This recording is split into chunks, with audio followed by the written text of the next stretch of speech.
You're listening to the Out of Bounds Show, fueled by Fleetway Market. Whether you're on the road to the tailgate or headed up to hunting camp, stop by Fleetway Market to fuel up the car and the cooler today. WRKS Pickens Jackson. Are you ready? Yes! Now live from the Whiskey 61 Lounge inside the Bank Plus studio. You are listening to Mississippi's #1 sports talk show, The Out of Bounds Show with Bo Bounds. Streaming worldwide live on the Out of Bounds radio app and on your radio at ESPN 105.9. The Zone.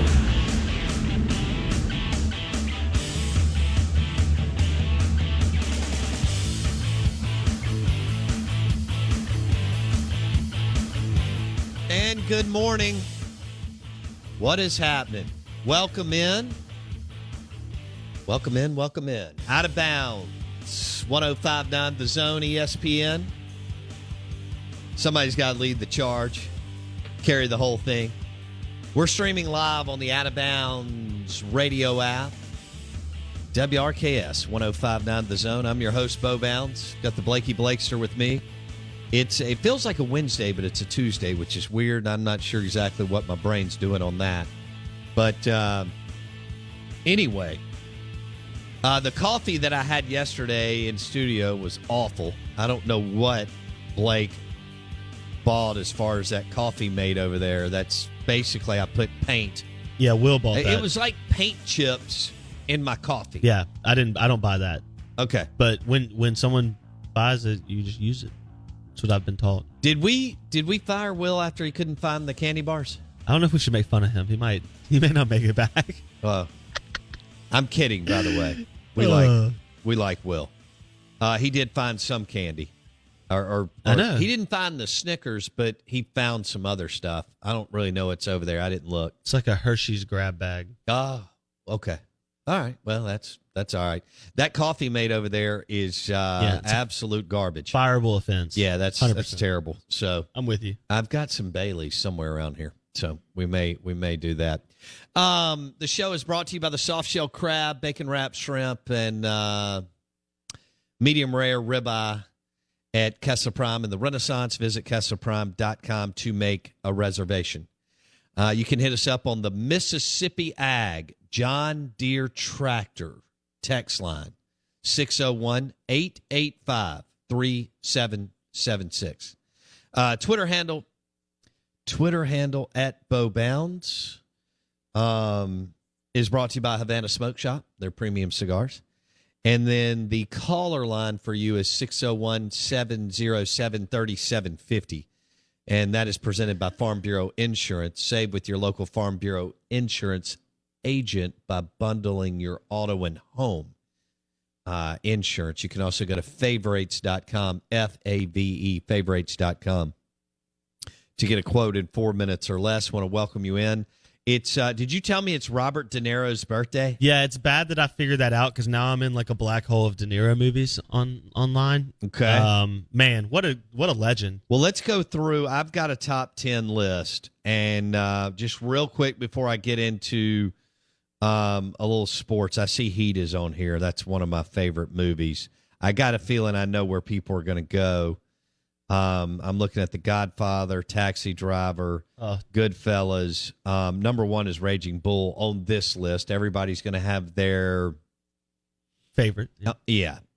So let me roll through real quick. Raging Bull, Goodfellas. Goodfellas was fantastic. Great movie. Taxi Driver. Godfather Part 2. That was in 1974. Think how long ago that was, by the way. It's a long time ago. And he put out a movie just last year, The Irishman. Yeah. The Deer Hunter. Casino, which was Are really you a Casino good. fan? I love Casino. I thought it was fantastic.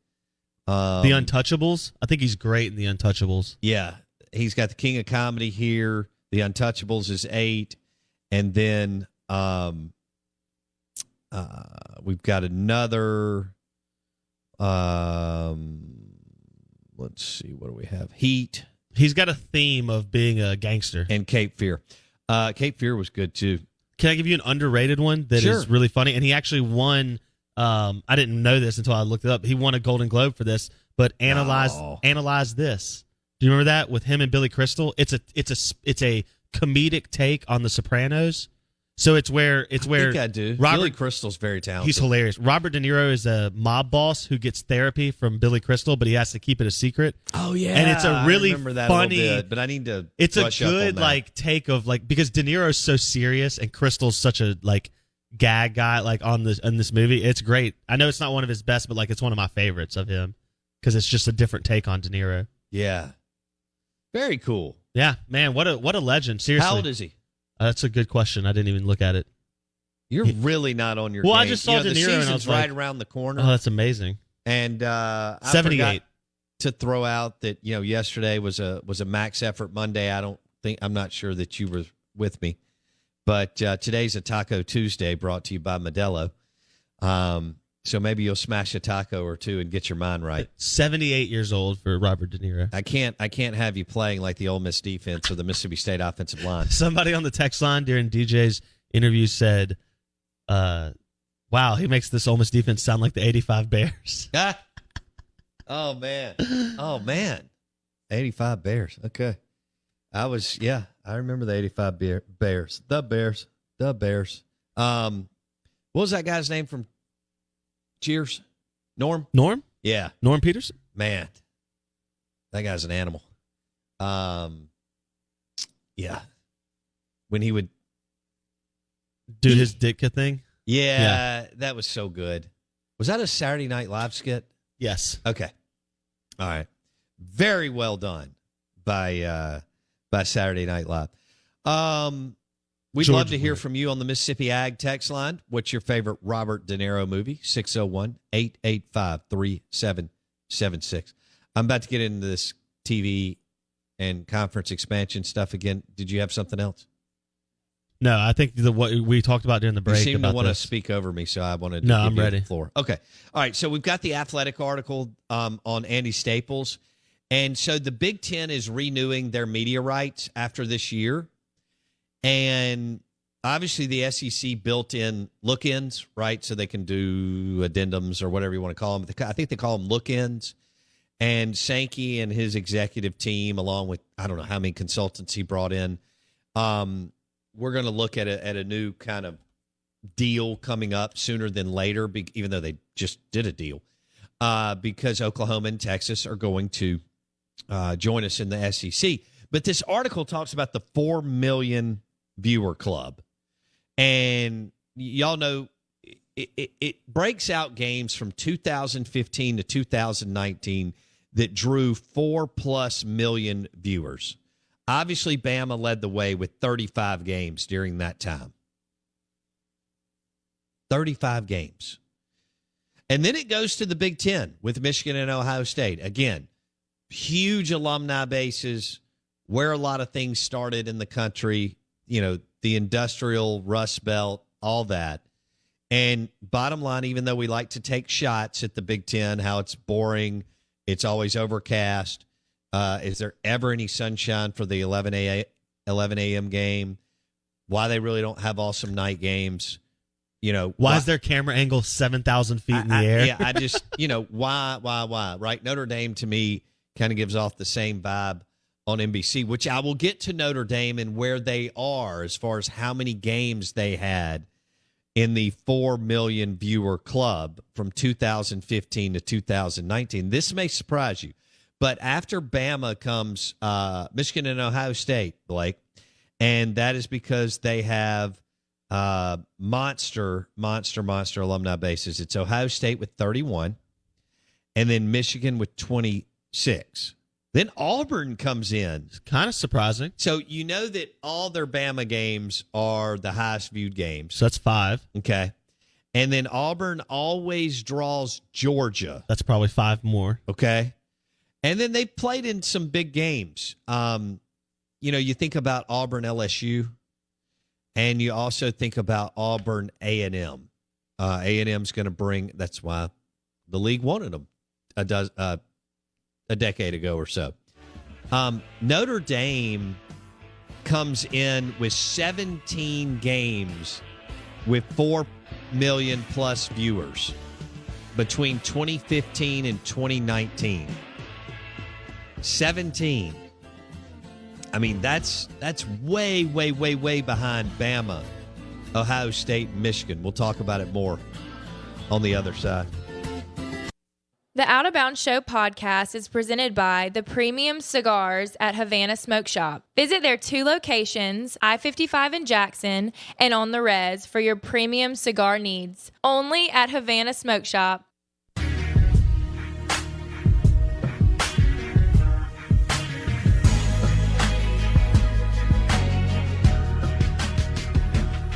All right, so how long until you don't have any Power 5 versus G5 matchups is another way to look at this thing. In other words, Mississippi State, La Tech, Ole Miss, Austin Peay, whatever direction you want to go.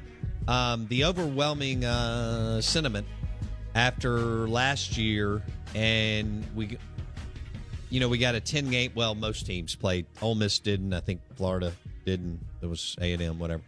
But most teams played 10 games, a 10-game conference schedule. And so the feedback that ADs in the conference received, and as Stuart Mandel pointed out on theathletic.com, one natural byproduct of conference-only schedules in 2020 is that viewers and season ticket buyers don't want to go back to the days of fluffy non-conference schedules. After they got a season of all killer, no filler, however weird it might have been because of the pandemic, they want more of that. And we've been talking about that for years. According to Andy Staples, theathletic.com, he believes that the SEC is going to add a 9th conference game. So that's both good and bad. Mm-hmm. That's going to be an uphill battle for Ole Miss, MSU, Arkansas, South Carolina, teams that have proven they can win, but are in that mid-tier. They all recruit in the top 30, some in the top 25, and some in the top 20. But if you thought your margin for error was razor thin, the last 10 years since the last conference expansion with A&M and Missouri, but more importantly, just because of where you play, it'll be even more difficult. Now, the flip side is if you can break the chain, the cycle of playing Bama every year, I still think it's either going to be a push or a slight edge for the Dogs, Rebs, and Razorbacks. Obviously, South Carolina very fortunate that they play in the East. Haven't really taken advantage of it other than Spurrier winning 11 games, 3 seasons in a row. So as you look at this article on theathletic.com by Andy Staples discussing conference expansion in the 4 million viewer club and who leads, and, of course, Alabama does. Auburn's up there. I mean, the Auburn Tigers, what a monster. We talk about it all the time. If they were not, of course, they wouldn't be in that – it's that catch-22. If they weren't in the state of Alabama and tied in with Bama, then they wouldn't be on this list. Obviously, all of their games between 2015 and 2019 against Alabama drew big ratings. But that's why, like a Dave Bartu right out of the gate said it's over. Conference expansion's over. Oklahoma and Texas are going to the SEC. It's done. Because who are you going to grab that you can then take to the networks when you're doing your media rights, either a whole new deal or a look-in? Who can you ask to join and recruit into your conference that will give you 4 million viewers? Well, unless Southern Cal wants to leave the Pac-12 to join the Big Ten or something, or Notre Dame wants to go somewhere, that's it. I mean, that is literally it. Nobody, the orphan date and the Big 12 are, I guess, pretty much done. And it's not that I love that, but Oklahoma State and Texas Tech and Baylor and TCU, West Virginia, I remember people debating taking West Virginia. Why? Tell me what West Virginia does. Nothing. I know it's good people, and they've got a really cool resort up there. And they've had some success in football, and Huggy Bear in basketball is a lot of fun. About every third year, he rolls out a team. He'll find his way into the Elite Eight or something. And nobody wears pullovers like Huggy Bear, but they're not bringing anything to the table. So I think it's over. And now the whole deal is, we're gonna form a scheduling alliance. And what does that look like? Well, the ACC and the Big Ten and the Pac-12 are planning something. We just don't know what. Now, why are they planning something? Because they are super ticked, and I could use another word, but I'm not, because I'm such a gentleman and a scholar. We're trying to stay on the air. Yeah, which we've done since 2003. We're planning on many, many more years. And so they are ticked at Greg Sankey and the SEC for taking Oklahoma and Texas. NFL Junior? Right, that's right. And Oklahoma and Texas bring those 4 million club viewer games. Can I give you an incredible stat? If you take Oklahoma and Texas out, the Big 12 in the same period only has 2 games of 4 million club viewership. If you take Oklahoma and Texas? That's correct. Hold on. Let me think what those would be real quick. They were in the same year. Like Oklahoma Think about State? The one school in the Big 12 that's had a Heisman winner. Oh, Baylor. Yep. RG3? It was Baylor OSU and Baylor TCU in 2015. Okay. Those are the only 2 games in the whole 5-year period that have a 4 million viewer club rating that don't include Oklahoma or Texas. Oklahoma is on the list of top 13 schools. They had 14 appearances. Texas had 8 appearances. Texas will have more. Because they'll pull marquee matchups like LSU. Well, and because Sark will make them better. Well, that's true, too. It's on. Anybody who doesn't think that they're about to win more games, I can't help them. Texas, Sark, Steve Sarkisian will make again, Herman had already set most of the table. You know what I'm saying? I mean, when you sit down to a great meal and most everything is done, I mean, they've got everything. I mean, the filet is there, most everything there. They just got to open the Bordeaux. Okay, most Sark's got to get him a high level QB. Mm-hmm.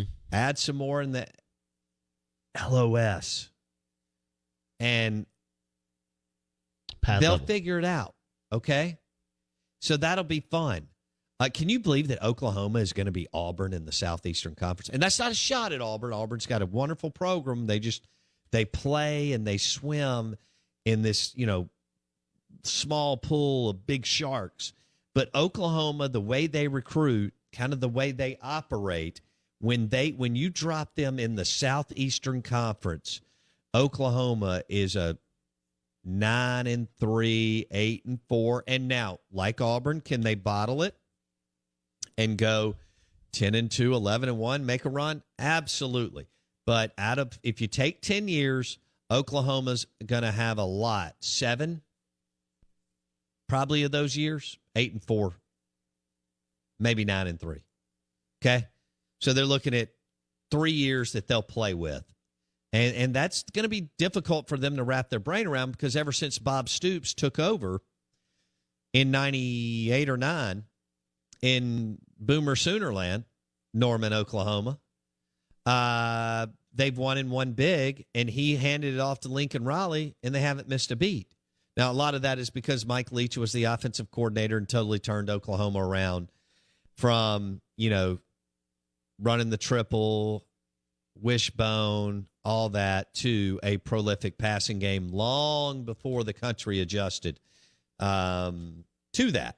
Right? Josh Heupel, Mike Leach started this whole run with Oklahoma. It was a brilliant hire by Bob Stoops. You could argue it's the best coordinator hire in the history of college football because it just allowed them to open it up and use their athletes and leverage their athletes for years and years and years. And then how many guys have they put in the NFL?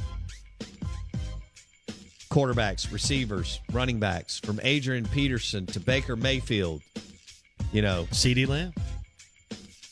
Well, he's the GOAT. Yeah. Numero uno. He's playing with the GOAT, which will make him another GOAT. GOAT Junior. GOAT Junior, yeah. CeeDee Lamb, number 88 for your Dallas Cowboys. I mean, let's just go ahead and call it. He should catch 18 touchdowns this year from Dak Prescott. Oh, we got another game it's still weird we're going to have 17 games in the NFL. Not 16. 17 games. Mike D coming up next. Mike Detillier on the Out of Bounds Show, brought to you by Superior Foundation. Foundation repairs. You want to go with Superior Foundation.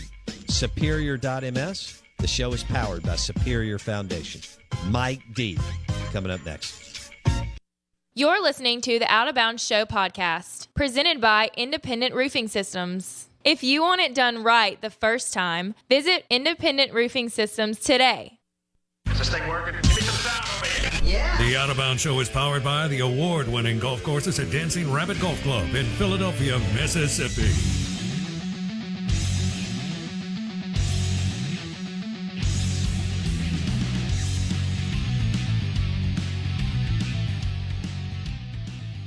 All right. Life after Drew Brees.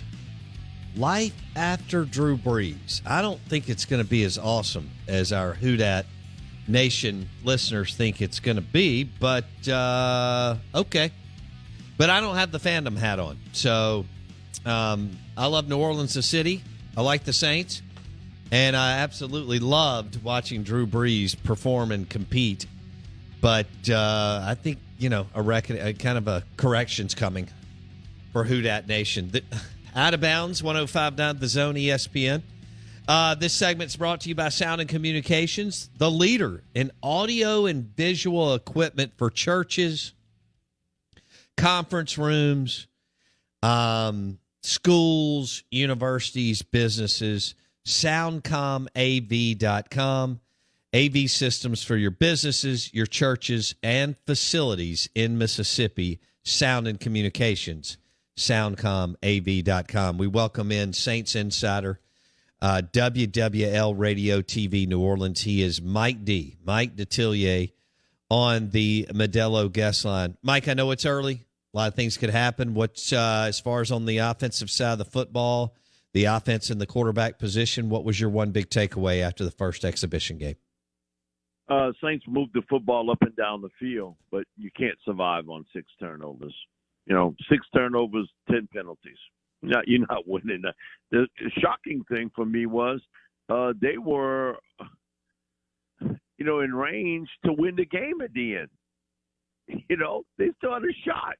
That to me is unbelievable. But offensively, they ran the football really well, and each of the quarterbacks, all 3 of them, had their moments and then had uneven moments also.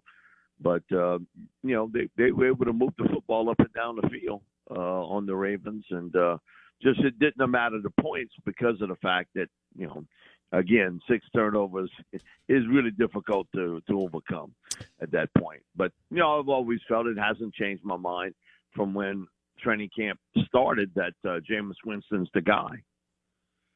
Because I think in this way, Sean can still use Taysom Hill as a weapon on the offensive side of the football. As a runner, receiver, on special teams, you name it, and still utilize him. And, it's all about finding a way to win. It's nothing. You get no extra for style points. You just figuring out a way to win. And without Michael Thomas, probably until October, you got to find a way to put your best playmakers on the field. And I think the best way to do it is to have Jameis be quarterback and Taysom play that role that he has played for the last couple of years and expand it. Mike Detillier on the Modelo guest line, talking Saints and who dat. Okay, what? Because, Bo, let me just throw this. I think every coach who says there's a quarterback battle, in the back of his mind, he knows who the guy's going to be. Sure. That's just great for the media and fans to buy into. But I think in the back of Coach Peyton's mind or anybody else who's got that, they really know who's the guy. Now, again, you got to figure out a way to win now with your offensive line is really good. Yeah. But you don't have a big-time weapon with Michael Thomas out of the lineup. Certainly there are some glimpses there that Marquez Callaway, Deontay Harris can help you in that field. But Deontay's probably going to have a couple game suspension for an off-the-field incident. Mm. So, now everything's on Alvin Kamara. So you're going to see a lot of 8-man fronts. You're going to see a lot of press coverage. So that's why that thought for me was before training camp started that Taysom's got to be on the field, but not necessarily at quarterback. Okay. What is the latest on Michael Thomas? Well, he was at the game, and, apparently him and Sean have had a conversation. Sean won't talk about it, but at least they had some conversations and tried to mend that fence that was there. And Michael's more valuable to the Saints than he is to any other team. And all this trade talk is stupidity. There's people that don't understand the financial situation that they committed to Michael Thomas. If they would trade him, it would have a salary cap hit of almost $9 million, 8.8. Next year, $22 million. So explain to me, because, we got a lot of people, just trade him off.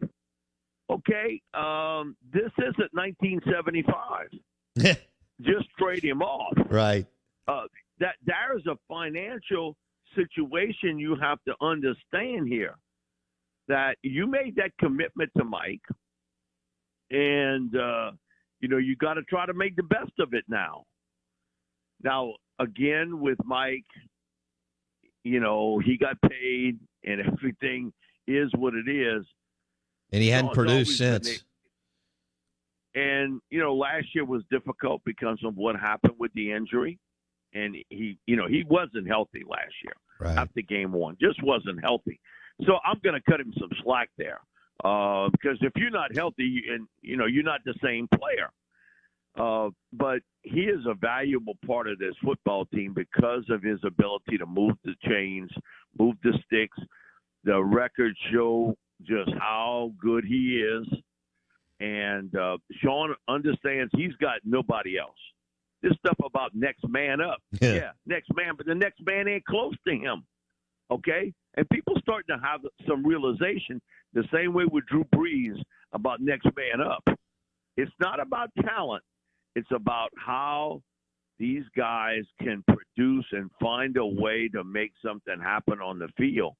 And so that situation has to be clear between Michael Thomas and Sean Payton. And I think they have at least made inroads with that. And he was on the sidelines for the Saints-Ravens game. He's rehabbing in Philly. And so that's a good sign for the Saints. And hopefully he can be back for sometime in October. Just remember, this football team and some of the best Saints teams I've seen, and we're not talking about a ton of them, but throughout the years.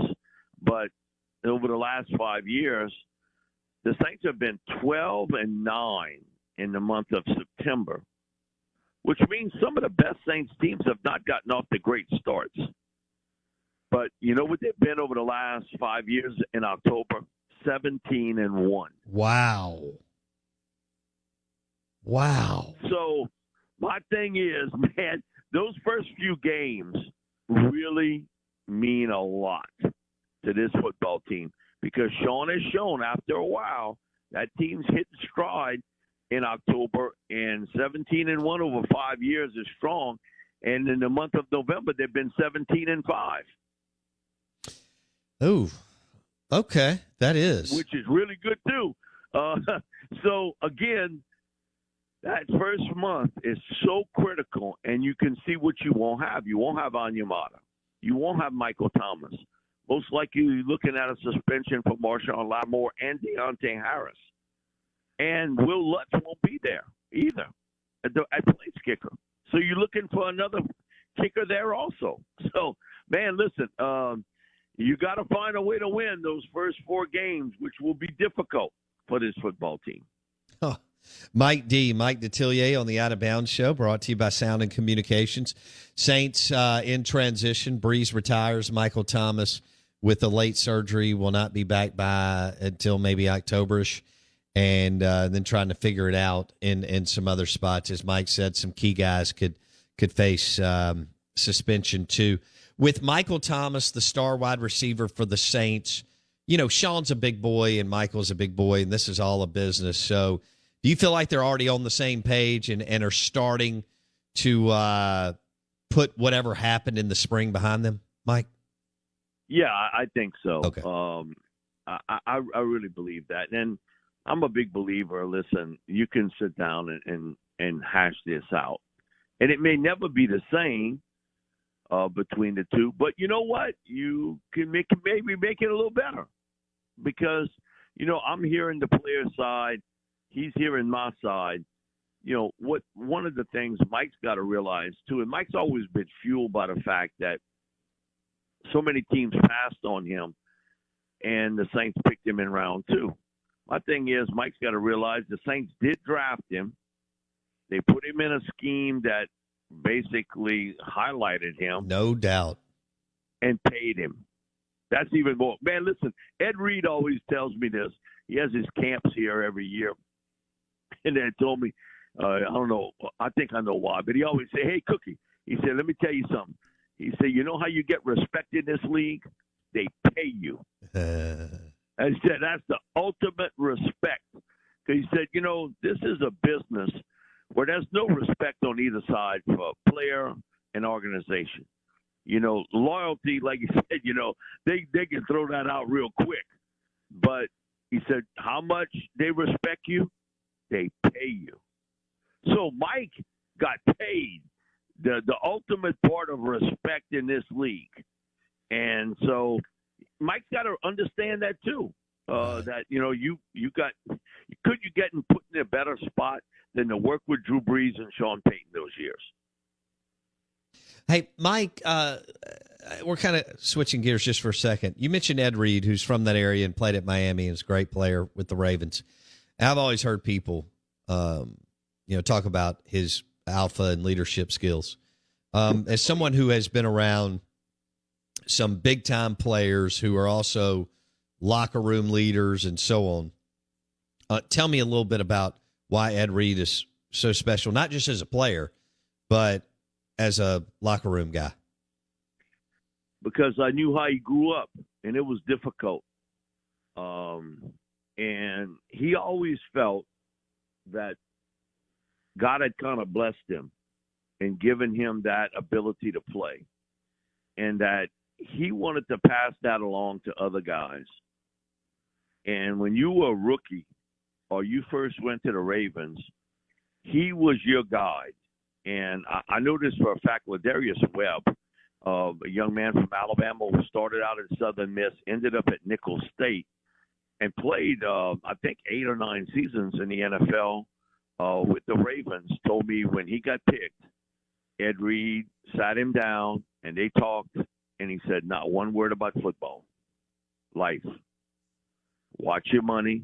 Watch who you hang around with. If you got any questions about anything, you can call me any time of the day or night. I'll help you out. And if you need help here with something, I'm going to help you. And Ladarius was, man, I've never been around anybody like that before. Never. And he said, guys respected Ed. And he talked about an incident that one of the guys passed and threw a towel that didn't hit the bin, a towel bin, and it kind of bounced off and fell down, and he walked away. And Ed Reed got on him, on that player, about, hey, you respect this house. Pick that towel up and put it in the bin. And I don't ever want to see you do it again. This is how we do things here. If you throw tape on the floor, you better pick it up and put it in that trash bin. I love that. Well, was like, man, because he said, I don't want to say the name, but the guy was a pretty big guy. And he said, Ed, he's 200 pounds. And he said, he confronted him. And he said, here's the best part. There was other guys that stood up. And if that guy would have got in Ed Reed's face. He said, I think he might have found himself in a battle that he wasn't going to win. And he said, he picked it up, picked the towel up, put it in there. He said, I never saw that towel back on that floor. Towels on the floor. I bet. He said that was Ed's way of telling everybody, hey, you're going to do things this way and respect this team, the players here, and this organization. And he said, Mike, it was unbelievable to hear him talk. When he gave a speech, and he said it wasn't often, but when he gave a speech, everybody listened. He said, just like Ray Lewis. When Ray Lewis talked, everybody listened. When Ed talked, everybody listened. But he said the craziest thing I ever was involved with, so I was a second-year guy, and I'm watching film with Ed Reed, and Ed Reed could tell a route by the way the guy put his hands on his hips or in the front of his pants. He said, watch, he's going to run this route because he's got his hands parked in front of him. When he puts it to the side, it's a different route. And said, you go back in the film, and that's exactly – he said that's how detailed Ed Reed was. He said it was almost like having a coach on the field, and he said Ed took a lot of chances as a football player. Guys, he said, couldn't get away with that, in certain situations. Guys, maybe better athletes than Reed. Right. Could not get away with it, but he was so smart, and he could bait you. But he said it was all that film work of, guy got that hand on the side while he's running a corner route. If he puts it in front of him, watch, he's going to cross the middle. And Webb was like, damn, I come from Nicholls State. We didn't do all this. We watched a little bit of film, but we didn't see this. He said he was so detailed about it. And he watched the quarterback, and he said, man, him and Peyton Manning, they would go at it and jawing at each other the entire game. And he said, I saw it happen when we played the Colts, that Ed Reed was calling the Colts plays. He would come up to the line of scrimmage, and he was actually calling the plays. And he said it drove Manning. It drove Manning up the wall. Talking about two lions. You're talking about two alpha males and both almost like two tigers sort of growling at one another from different cages. And he said, Mike, it was unreal. And he said, you could see it really aggravated Peyton. No matter what he tried to do, Ed could call the play. And I found it so funny that this is years afterwards. Drew Brees was with Bob Hebert and I, and he was telling us, and I told him the story about Ed Reed, and he said, you know who does that to me? Luke Kuechly. He said he actually calls out plays. He said, I line them up, and he said, I try to adjust, and Kuechly's calling the play. God. He said, that's how good, Kuechly was. And he said, what are you going to do when it's that late and you're trying to adjust? And he said, that's what got on Peyton Manning's nerves. He said, Mike, I'm telling you, Ed was probably waiting until right before the snap, and you can't readjust at that point, and then he calls the play. And he said, that's what gets on Peyton Manning's nerves. He said, you know what? Luke Kuechly does the exact same thing to me. He waits until the play is almost ready to happen, and then he calls it out, and bang. What are you going to do? You can't jump out of the play at that point. No. And as much as Peyton Manning and Drew Brees, as much and as hard as they prepare, that had to drive them nuts, Mike D. I think more Manning than Brees, because Brees was like, you know what? I would almost sort of give him some dummy signals to see if he'd fall for it, but he said, it never happened. He said, but Manning wouldn't do it because he said, I think he always thought he could outsmart him. He could outsmart him. And he baited him because Ed tells the story about Manning had made a kind of double disconnect of a play. And he said, I knew exactly what he was doing. So he said, I ran up to the line of scrimmage. I called the play, and then he said, I'll peel back. And he said, sure enough, Manning tried to hit a big play, and Reed intercepted it. Wow. In essence, it was almost like you playing in somebody's backyard. Manning had a signal to the receiver, and he said it was Brandon Stokely. He said he had a deal where he had told Stokely, if he calls the play, run this route. And he said, I knew that's what he was going to do. So he said, I ran up to the line of scrimmage, I called the play, and then he said, I kicked it in reverse. He said, sure enough, he hit me dead in between the numbers, the pass. And he said, man, he was living. And he was living about, that I knew what he was trying to do. And he said it just absolutely drove him nuts. What a super smart player and big-time leader for the Baltimore Ravens. Won a national championship with. And he was not a super highly recruited football player. I'm going to be honest with you. I always thought he was going to Houston. Okay. University of Houston. So LSU and was that the end of DiNardo, Mike, that had a shot at him? Yeah, and the family members knew that Jerry was slippery. It was on the slippery trail. And so at this point, he was starting to heat up a little bit in recruiting in between his junior and senior year. And he told me, he said, right now, he said, I'll probably go to Houston. Because Houston had a connection here in the Bayou River Parish area. And then all of a sudden, I see Curtis Johnson, who is now the receivers coach for the Saints. And he was the receivers coach for Miami of Florida back then. Curtis went to St. Charles Catholic, which is about 3 miles from that Strand. And I said, okay, I know exactly where he's going now. And they got him to go there. And but LSU was in the mix sort of late, but they got in late in the process. I got you. And so, Ed at that point was, man, listen, if you didn't want to bring me to the dance early, why you come and ask me after somebody else turned you down? And Mike, Miami was still hot then. They're not as hot now. What's the wording? Oh, my God, because you think about the players they got from here. Not only Ed, but Reggie Wayne, they got from here. They came close because Ed Orgeron almost got Marshall Faulk. Ed should have lied to Marshall, but he didn't do it. Marshall said, I wanted to play running back. But Miami of Florida had lost their 4 starting defensive backs. Marshall Faulk was a really good defensive back in high school. And Ed told him, listen, the best chance for you to play, we have 3 returning running backs, but we don't have anybody in the secondary. It's for you to come here and play free safety. And Marshall was, man, I don't know about that, coach.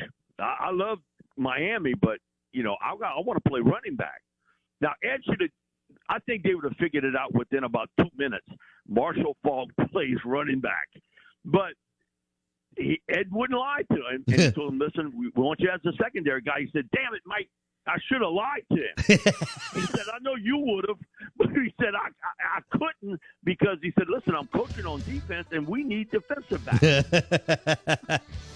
For our listeners, Ed Reed is the chief of staff for Manny Diaz for the Miami Hurricanes. And Manny seems to believe that he's going to have a heck of a future in coaching. It'll be interesting to see if, one, he decides to go on the field at some point and if he stays with it. He doesn't have to financially, but he may want to do it. Mike, we may have to do this. I mean, we will do it again next Tuesday. We have to jump back into that. Thank you so much, buddy. We'll talk soon. Thank you, Bo. Mike Detillier, WWL Radio TV New Orleans, on the Out of Bounds show with great stories. Ed Reed from New Orleans to the Miami Hurricanes to the Baltimore Ravens, Super Bowl champion in the Hall of Fame. Brought to you by Sound and Communications. For any AV system, audio-visual, for your business, church, facility, soundcomav.com. Soundcomav.com.